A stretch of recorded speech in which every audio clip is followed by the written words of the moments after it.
再来看南投德山的消息，南投县德山镇有一座日本时代所留来防空壕，因过是二战的时期作战的指挥所，为了好这个珍贵的文化资产会当永远甲保存落来，守护德山历史文化资产协会毋但邀请专业的研究团队来考察，经啊定期的摒扫，希望讲未来会当作为在地青年发展的基地。 研究人员培养设置伫咧记录建筑物的状况，这是中原大学伫咧德山镇防空壕和旧宿舍的调查工会。虽然一寡旧宿舍受到损断情形，不过大部分的建筑物也是保留甲真完整，甚至当看到当时一寡文化基地。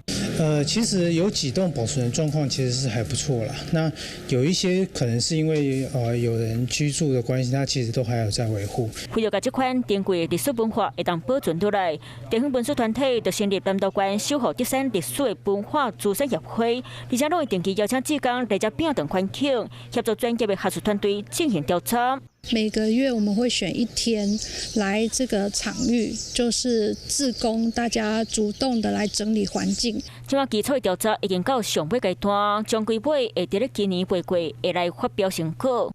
Hello， 我是郑雅芳。想要抢先掌握最及时的新闻资讯吗？赶快订阅、按赞、开启小铃铛，锁定华视新闻 YouTube 频道。